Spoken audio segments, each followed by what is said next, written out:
హైదరాబాద్ లో కన్సల్టేషన్ మరియు 3,500 రూపాయల colour Doppler test Avis hospitals లో ఉచితంగా పొందండి.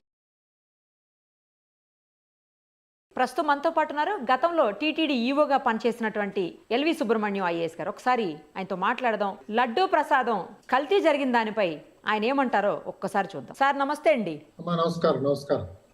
సార్, చాలా కాలం పాటు మీరు టీటీడీకి ఈవోగా పనిచేశారు. ఇప్పుడు ఏదైతే తిరుమల తిరుపతి దేవస్థానానికి సంబంధించి లడ్డూ ప్రసాదం విషయంలో వస్తున్నాయో ఆరోపణలు, కల్తీ జరిగిందని చెప్పేసి, యానిమల్ ఫ్యాట్ అందులో ఉందని చెప్పేసి, నెయ్యి సరైనది యూజ్ చేయలేదు, ఇదంతా కూడా వింటుంటే ఏరియాలకు సంబంధం లేకుండా ప్రతి ఒక్కరూ ఆ తిరుమల తిరుపతి వెంకటేశ్వర స్వామి భక్తులందరూ బాధపడుతున్నటువంటి సందర్భం. ఏదో ఒక సందర్భంలో మనం కూడా తినే ఉంటాం కదా అని చెప్పేసి పిల్లలకు పెట్టి ఉంటాం ఇంట్లో అని. సో మీకు తెలుసు, మీరు చాలా స్ట్రిక్ట్ ఆఫీసరు, మీరు చాలా కాలం పనిచేశారు ఈవోగా. అసలు ఏం జరిగి ఉండొచ్చు, ఎందుకు ఇలా జరిగి ఉండొచ్చు, ఎక్కడ ల్యాబ్స్ ఉంటే ఈ రకమైనటువంటి కల్తీ జరిగే అవకాశం ఉంటుంది సార్? మొత్తం చెప్పండి కొంచెం. ఇవాళ నేను కూడా నా ప్రాయశ్చిత్తాన్ని నేను పాటిస్తున్నాను.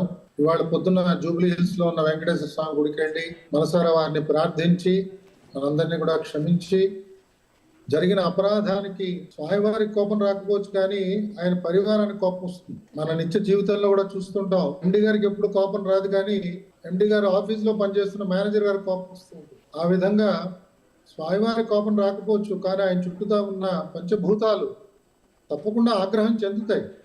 మానవాళికి అందరికీ కూడా దానివల్ల చాలా చెడు జరుగుతుందనే ఒక భయంతో పండితులు ఇతర పెద్దలు చెప్పినట్టుగా ఎవరికి తోచిన విధంగా వారు క్షమాపణ కోరుకోవడం, స్వామివారిని ఇలాంటి తప్పులు రాకుండా దయచేసి నువ్వే మాకు దారి చూపించు అని అడగడం. ఇంకా వర్తమానంలోకి వచ్చినప్పుడు ఇక్కడ తప్పులు దొరిలాయి అని చెప్పడానికి మనకి సాక్ష్యాలు ఎదురకుండా కనిపిస్తున్నాయి. ఇది శ్యామలరావు గారో ఎవరో దీన్ని కృత్రిమంగా తయారు చేశారని మనం ఇంకా అలాంటి అనుమానాలు పెట్టుకున్నామంటే బహుశా మనం ఇంకా పెద్ద శిక్షకి లోనయ్యే ప్రమాదం ఉందమ్మా. కాబట్టి ఇవాళ టెస్ట్ రిజల్ట్స్ వచ్చాయి, అవి బహిరంగపరిచారు. దాని గురించి సుదీర్ఘంగా వారు మంతన చేసి ఎందుకు ఇలా అయింది ఏమిటి అన్ని తెలుసుకున్న తర్వాతనే దీన్ని బహుశా ప్రకటించారని నేను భావిస్తున్నాను. ఎందుకంటే మనం చూసాము, జూలై 17వ తారీఖు నాడు శాంపిల్స్ వెళ్ళాయి, అలాగే 2-3 తారీఖుల్లో శాంపిల్స్ పంపించారు. ఇవన్నీ కూడా నిన్న మొన్న కొన్ని ప్రెస్ రిలీజెస్ లో కొన్ని వివరాలు బయటకు వచ్చాయి. ఇవాళ ఇంకా కూడా ఇది జరగలేదు అని మనం అనుకోవటం బహుశా అది అమాయకత్వం కాదు కానీ అది కూడా ఒక రకమైన అన్యాయం చేద్దామనే ఒక భావంతోనే మాట్లాడినట్టు అవుతుంది. అందుకని నేను పూర్తిగా నమ్ముతున్నాను అది జరిగింది. కాకపోతే నాకు తెలియనిది, మీకు తెలియనిది, ఇది కావాలని చేశారా అంటే ఇంత దుర్మార్గం ఒక హైందవ క్షేత్రం మీద చేద్దామని ఒక కసితో ఎవరైనా చేశారా, లేదా వ్యాపార యుక్తంతో ఇంకో 10 రూపాయలు సంపాదిద్దాం, ఇంకో 2 భవనాలు కట్టుకుందాం అనే ఒక అత్యాశతో ప్రైవేటు యాజమాన్యం వారు చేసిన దానికి టీటీడీలో ఉన్న అధికారులు కొంతమంది ఒత్తాసు పలికారా, ఇది మనకి ఇంకా తెలియదమ్మా. ఇది బహుశా ఇప్పుడు ప్రభుత్వం ఏర్పాటు చేస్తున్న స్పెషల్ ఇన్వెస్టిగేషన్ టీంలో ఈ వివరాలని మనకి బయటకు వస్తాయి. కానీ భక్త కోటి అందరూ కూడా ఈ ఒక తప్పిదం జరిగింది, జరగడానికి కారకులు తిరుమల తిరుపతి దేవస్థానంలో ఉన్న కొంతమంది అధికారులు అని నమ్మడంలో ఏమాత్రం కూడా తప్పు లేదు. మనం వాళ్ళని వెంబడించి వెంటనే శిక్షించాలి, ఉరి తీయాలి అనే భావాల్లోకి మనం వెళ్లకుండా చట్టరీత్యా తీసుకోవాల్సిన చర్యలు వారి మీద తీసుకుంటారు. ఇది పునరావృతం కాకుండా ఉండాలంటే రాష్ట్ర ప్రభుత్వం ప్రత్యేకంగా ఎలాంటి జాగ్రత్తలు తీసుకోవాలని దాని మీద దృష్టి పెడితే ఇంకా బాగుంటుందని నాకు అనిపిస్తుందమ్మా. సార్, మీరు ఎక్కడో చెప్తుంటే విన్నాను నేను, గతంలో కూడా కొన్ని ల్యాబ్స్ ఉన్నాయని చెప్పేసి మీరు పనిచేస్తున్న సమయంలో ముఖ్యమంత్రికి చెప్పినా కూడా, ఆయన దృష్టికి తీసుకెళ్ళినా కూడా పెద్దగా స్పందన లేదు అని మీరు అంటుంటే మేము విన్నాను. ఏ విషయాల్లో ల్యాబ్సెస్ ఉన్నాయి సార్ అక్కడ? అంటే నేను ప్రధాన కార్యదర్శిగా పనిచేస్తున్న రోజుల్లో నా సమక్షంలో ఒకసారి తిరుమల తిరుపతి దేవస్థానం ధర్మకర్తల మండలి గురించి చర్చ జరిగిందమ్మా. ఎవరో అడగడం, ఎవరినో వెయ్యాలి అనే ఆలోచన రావడం, అప్పుడు సంఖ్యాపరంగా విపరీతంగా పెంచుతున్నప్పుడు నేను గౌరవ ముఖ్యమంత్రి గారికి ఆ రోజుల్లో, సార్ ఇంతమందిని మీరు వేస్తే ఆ తిరుమల క్షేత్రంలో వాళ్ళు పనిచేయడం దుర్లభం అయిపోతుందండి, నాకు అనుభవం ఉంది, నేను చెప్తున్నాను, దయచేసి అంతమందిని వేయకండి చట్టరీత్యా ఎంతమంది ఉన్నారో వారిని భరించడమే చాలా కష్టం అక్కడ. ఎందుకంటే సర్వసామాన్యంగా ధర్మకర్త మండలిలోకి వచ్చే సభ్యులలో చాలా మంది, అత్యధిక సంఖ్య, ఎంతసేపు కూడా వారి మంది మార్పులానికి సేవలు అందించాలి, దర్శనాలు అలా చేయించాలి, వారి మీద కూడా చాలా విపరీతమైన ఒత్తిడి వస్తుంది. కాబట్టి వారందరూ అలా ఆలోచన చేయడం, దానికి అధికారులు ఎలా స్పందించాలో తెలియకపోవడం, ఇంకా కోటా సిస్టమ్ పట్టురావడం, ఒక బోర్డు మెంబర్కి రోజుకి ఇన్ని టికెట్లు, వారానికి ఇన్ని అభిషేకాలు, ఇలా ఏవేవో ఏర్పాట్లు చేయడం, చైర్మన్ గారికి బోర్డు మెంబర్లకి ఒక రకమైన తగువలాట ఉండడం, బోర్డు చైర్మన్ గారు కనుక గట్టిగా లేకపోతే వీళ్ళందరూ ఆయన ఒక ఆట ఆడించడం, ఇవన్నీ కూడా గతంలో అనేక పర్యాయాలు అధికారులు ఇవన్నీ కూడా అనుభవాలన్నీ చూశారు. అసలు ధర్మకర్తల మండలి అంటే ధర్మం ముందు వీరికి తెలియాలి, వీరికి ముందు శాస్త్రం తెలియాలి. వీరు ఎవరికి కూడా అది తెలిసే అవకాశమే లేదు. ఎందుకంటే అసలు వీరెవరికి సమయం ఉండదు. బోర్డు సమావేశానికి వస్తారు కొంతమంది, సమావేశానికి వచ్చి వెంటనే వెళ్ళిపోతారు. కొన్నిసార్లు ఇతర సమయాల్లో వాళ్ళు వస్తారు, కానీ వాళ్ళెవరికి ఏదైనా గ్రంథాలు కూర్చుని చదువుకుందాం, లేదా పెద్దవాళ్ళు ఎవరినైనా పిలిచి వాళ్ళ చేత ఉపన్యాసాలు ఇప్పించుకుందాం, అలాంటి దృష్టి ఉండదు. వారేదో ఒక ఎమ్మెల్యేగా ఎక్కడ ఉంటారు, వారికి ఉండవలసిన కర్మలు వాళ్ళకు ఉంటాయి, వాళ్ళ కార్యక్రమాలు వాళ్ళకి బిజీగా ఉంటారు. పోనీ ఈ విషయాలు తెలిసిన వాళ్ళు బోర్డులో ఎవరైనా ఉంటారంటే, నేను పనిచేసిన 2 సంవత్సరాల్లో, నేను ఎక్కువ కాలం లేదమ్మా, 2 సంవత్సరాల 3 నెలలు మాత్రమే పనిచేశాను. ఆ 2 సంవత్సరాల 3 నెలల కాలంలో నాకు ఒక్కరంటే ఒక్క బోర్డు సభ్యుడు కూడా ధర్మం గురించి మాట్లాడటానికి ఎక్కడా కూడా దీని మీద ఆసక్తి చూపించేవారు కాదు. వారికి భక్తి ఉండొచ్చు, భక్తి ఉంది తప్పకుండా, అందులో నేను భక్తిని శంకించడానికి నేను ఎవరిని దాంట్లో, కానీ వారికి మార్గం తెలియదు. ఏది సరి అయిన పద్ధతి, ఏది సరైన పద్ధతి కాదు కూడా తెలియదు. ఎలాంటి వ్యక్తిగత నియమావళి ఏర్పాటు చేసుకోవాలో తెలియదు. వారిలో కొంతమంది లెటర్ హెడ్స్ అమ్ముకున్న వాళ్ళు కనిపించారు. ఆ అమ్ముకున్న తర్వాత విజిలెన్స్ లో వాళ్ళు దొరకడం, విజిలెన్స్ వారి చేతిలో మనం దొరికితే ఎలాంటి గౌరవ భంగం కలుగుతుంది మనకి. మరి వారిని ధర్మకర్త మండలి అని చెప్పి మనం చెప్తూ ఉంటే ఆ ఆలయానికి అపవిత్రత వస్తుంది కదా. ఇవన్నీ నేను నెమరు వేసుకుంటూ, ఇదంత విపులంగా చెప్పలేదు ముఖ్యమంత్రి గారికి, కానీ ఇంతమంది సంఖ్య మీరు దయచేసి పెంచకండి సార్, చాలా ఇబ్బందులు వస్తాయి అక్కడ అధికారులకి, వాళ్ళు ఎవరు పనిచేయలేరు, వాళ్ళు నిరంతరం కూడా వాళ్ళకి క్షోభ పెడతారు వీళ్ళని చెప్తే, ఆయన ఒకే మాట అన్నాడు, నేనేం చేయనన్నా, చాలా మంది నా మీద ఒత్తిడి తీసుకొస్తున్నారు అని. ఒత్తిడి తీసుకురావడం సహజం, కానీ ఒక నాయకుడు ఒత్తిడి ఉన్నా కూడా ఎలాంటి వారిని వెయ్యాలి, ఏ స్థానానికి ఎవరిని వెయ్యాలి అన్నది ఆయన సున్నితంగా చూసి జాగ్రత్తగా నిర్ణయం చేయకపోతే ఆ నాయకుడికే తర్వాత భంగపాటు అవుతుంది. చరిత్రలో ఆయన్ని చాలా చాలా హీనంగా చూస్తారు. అందుకని నేను ఆయనకి ప్రాధేయపడ్డాను, కానీ ఆ రోజు ఉపయోగపడలేదు. తదనంతరం ఆయన ఏం చేద్దాం అనుకున్నాడో ఆ విధంగానే చేశాడు. మనం చూసాం, ఒక 40 మందినో 50 మందినో వేయటం. అసలు అంతమంది కూర్చుని సమావేశం జరపడానికి బహుశా తిరుపతిలో మహతి ఆడిటోరియం పనికొస్తుందేమో, కానీ తిరుమలలో ఉన్న అన్నమయ్య భవన్లో అంతమంది కూర్చోలేరమ్మా. ఇంతమంది తయారయ్యేప్పటికీ అక్కడ చీఫ్ ఇంజనీర్ గారికి, సరే జేఈఓ గారి పరిస్థితి అగమ్య గోచరంగా అయిపోతుంది. ఎందుకంటే ఈ తాకిడంతా కూడా జేఈఓ తిరుమల మీద ప్రత్యేకంగా పడుతుంది. ఇది నేను ఊహించి ఆయనకి చెప్పడానికి ప్రయత్నం చేశానమ్మా. సార్, అన్య మతస్థుల విషయంలో కూడా మీరు ఏదో కొంత అసంతృప్తికి లోనైనట్లు అప్పుడు విన్నాం సార్, నిజమేనా సార్? అక్కడ ఉద్యోగం చేసేవాళ్ళు. అవునమ్మా, తప్పకుండా అమ్మా. ఉద్యోగం చేస్తున్నప్పుడు ఒకసారి ఎక్కడో పాంఫ్లెట్లు దొరికాయి.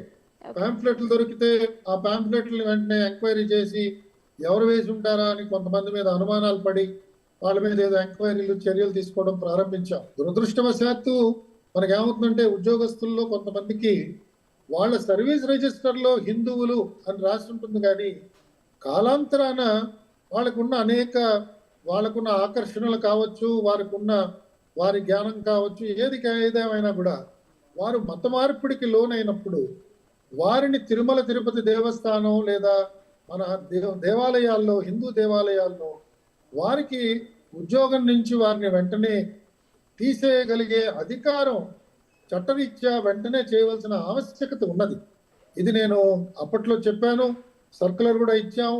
ఇచ్చిన తర్వాత ఎగ్జిక్యూటివ్ ఆఫీసర్ గారు కొంత చర్యలు కూడా ప్రారంభించారు.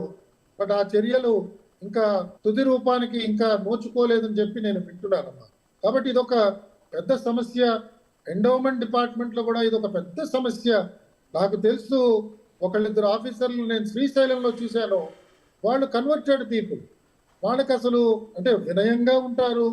ఉన్నత అధికారులు వచ్చినప్పుడు అంతా బాగానే ఉంటుంది, కానీ నాతో ఎవరు కూడా పరాచకాలు ఆడటానికి ఉండదు. కానీ సామాన్యమైన భక్తులతో, వారి ఉద్యోగస్తులతో, వారి నిత్య జీవిత ఒక శైలిలో మనకు ఆ భక్తి భావం కనిపించదు. కొన్ని సందర్భాల్లో అప్పుడప్పుడు చూస్తుంటాం, జీన్ ప్యాంట్స్ టీ షర్ట్స్ వేసుకుని వచ్చేస్తుంటారు ఉద్యోగాలు. మరి వారికి ఆహార్యం ఎంతో ముఖ్యం. ఎలాగైతే అర్చకుడికి మనం ఇవాళ పెట్టుకుంటున్నామో అలాగే అధికారులు కూడా ఒక నియమ నిబంధన పెట్టుకోవాలి. వారిని చూస్తే తప్పకుండా భక్తులందరికీ ఒక నమ్మకం కలగాలి. ఆ విధంగా చేయాలంటే చట్టరీత్యా కూడా కొన్ని మార్పులు తీసుకురావాలి. అలాంటి ఉద్యోగస్తులు లేకపోతే తిరుమల తిరుపతి దేవస్థానం కానీ ఇతర ప్రముఖమైన దేవాలయాలు కానీ ఏం కూలిపో. మనకి ఇన్ని వేల మంది, ఇన్ని లక్షల మంది ఇవాళ ఉచితంగా దేవాలయాలకు వచ్చి సేవ చేస్తున్నారు. వారికి ఈ మరిన్ని బాధ్యతలు అప్పగించి వారి ద్వారా కూడా సేవలు చేయించుకోవచ్చు. లేదా ఇంకా మంచి సేవాభావంతో ఉద్యోగస్తులు అనేక మంది ఉన్నారు, వారిని మనం ప్రోత్సహించాలి. కానీ అన్య మతాలని స్వీకరించిన వారిని పెట్టుకోవడం వల్ల వారికి ఒక రకమైన ఇబ్బందిగా ఉంటుంది. వారి ఉద్యోగ భద్రత పోతోందేమో అనే ఒక భయంతో కూడా కొన్నిసార్లు చేస్తున్నారు. కాబట్టి వేరే ఉద్యోగం ఏదో ఇవ్వండి, ఇతర డిపార్ట్మెంట్స్ తీసుకెళ్ళండి. అంతేగాని దేవాలయాల మీద వీళ్ళ వృత్తి, వీళ్ళ వల్ల అసంపూర్తిగా అనేక కార్యక్రమాలు ఉండిపోతున్నాయి. ప్రధానంగా నేను చూస్తున్నది ఏమవుతుందంటే, ఒక అధికారి ప్రవేశపెట్టిన మార్పులు రెండవ అధికారి వచ్చి వాటికి తిలోదకాలు ఇస్తున్నాడు. కంటిన్యూటీ అన్నది వాళ్ళ ఎండోమెంట్స్ లో కానీ టీటీడీలో కానీ మనకి కనిపించటం లేదు. ఇది చాలా చాలా దురదృష్టకరమైన విషయం. మా అందరికీ సివిల్ సర్వీస్ లో ట్రైనింగ్ లో చెప్తారు, నీ ముందు పనిచేసిన వాళ్ళతో నువ్వు సంబంధం పెట్టుకోవాలి, నీ తర్వాత పనిచేసిన వాళ్ళకు కూడా నీకు కావాలంటే సలహా ఇవ్వాలి అని. కానీ ముందు పనిచేసిన వాళ్ళతో మనం సంబంధం పెట్టుకున్నా నా తర్వాత పనిచేసిన వాళ్ళు నా సలహాని అడగకపోతే నేను బహిరంగంగా బయటకు పరిగెత్తుకొచ్చి నేను సలహాలు ఇవ్వడానికి రెడీగా ఉన్నాను, దయచేసి నా దగ్గర రండి అని నేను ఎలా అడుగుతాను? కాబట్టి మేము ఒకనొక సమయంలో, మీరు సమయం ఇస్తే చెప్తాను, మేము టీటీడీ ఎగ్జిక్యూటివ్ ఆఫీసర్ల కింద ఎవరెవరు పనిచేశారో వారందరినీ కూడా ఒక కొలీజియం లాగా ఏర్పాటు చేసి వారందరి యొక్క సలహా మేరకు ఎగ్జిక్యూటివ్ ఆఫీసర్ని పోస్టింగ్లు ఇస్తే బాగుంటుంది అని కూడా మేము ఆ రోజుల్లో అనుకున్నామమ్మా. ఇప్పుడు ఆ రోజుల్లో మా అందరికీ పెద్ద దిక్కు పివిఆర్కే ప్రసాద్ గారు, ఆ తర్వాత ఎంవిఎస్ ప్రసాద్ గారు, ఏపీవెన్ శర్మ గారు, అలాగే సోదరుడు రమణాచారి, కృష్ణయ్య గారు, ఐవి సుబ్బారావు గారు, అలాగే అజయ్ కల్లం గారు, ఇలాగా కొంతమంది ఇంతకు పూర్వం పనిచేసిన వాళ్ళు ఎవరెవరైతే ఉన్నారో వారిలో మీకు నచ్చిన వారిని కొంతమందిని తీసుకుని, ఒక ముగ్గురు నలుగురునో తీసుకుని ఒక కొలీజియం లాగా ఏర్పాటు చేసి వారికి ఎగ్జిక్యూటివ్ ఆఫీసర్ యొక్క పనితీరుని ఎప్పటికప్పుడు విశ్లేషణ చేయడం, అలాగే ఎగ్జిక్యూటివ్ ఆఫీసర్కి ఒకవేళ ఏమైనా అనుమానాలు ఉంటే వాటిని జాగ్రత్తగా పరిశీలన చేసి చెప్పడం ఒక రకమైన ఒక బాధ్యత మాత్రమే, కానీ అధికారం కాదు. ఎగ్జిక్యూటివ్ ఆఫీసర్ ఏసీఆర్లు రాయడం కానీ, ఎగ్జిక్యూటివ్ ఆఫీసర్ని ట్రాన్స్ఫర్ చేయడం కానీ ఇలాంటి కుచితమైన ఆలోచన నా మనసులో లేదమ్మా. వాళ్ళకి మనం ఏ విధంగా ఆలోచనలు ఎలా రేకెత్తించాలి, ఇంతకు పూర్వం ఎలా జరిగింది, ఆ రోజుల్లో ఉన్న ఎగ్జిక్యూటివ్ ఆఫీసర్ గారు ఏ విధమైన ఆలోచన చేశారు, అది ఎందుకు మనం మానేస్తున్నాం, దీన్ని మనం ఒకసారి కంటిన్యూ చేస్తే బాగుంటుంది కదా అని చెప్పగలిగితే అప్పుడు ఆయనకు కూడా ఒక ఆలోచన వస్తుంది. ఇప్పుడు ఉదాహరణకి శ్యామలరావు గారిని తీసుకుంటే మొన్నటి దాకా ఉన్నత విద్యలో ఉన్నారు ఆయన. ఆ ఉన్నత విద్యలో ఎలాంటి ప్రమాణాలు సాధించాలి, ఆ విశ్వవిద్యాలయాలన్నీ ఎలా నడిపించాలి అన్న దాని మీద ఆయన పూర్తి దృష్టి పెట్టుంటాడు. తిరుమల తిరుపతి దేవస్థానంకి రాగానే ఆ మరుక్షణం నుంచి మనం అన్నీ కూడా ఆయనకి తెలిసిపోవాలని అంటాం. ఎలా ఆయనకి తెలుస్తాయి, ఎవరు చెప్తారు? చైర్మన్ గారు లేరు. చైర్మన్ గారు ఒకవేళ ఉన్నా కూడా ఆయనకి పరిజ్ఞానం తెలియదు. నాలాంటి వాళ్ళు ఎవరైనా వెళ్ళి ఆయనతో మాట్లాడాలన్నా కూడా ఒక గంట అరగంట పాపం ఆయనకున్న సమయాన్ని ఆయన గౌరవంతో నాకు ఇచ్చి మాట్లాడించుకోవడం జరుగుతుంది.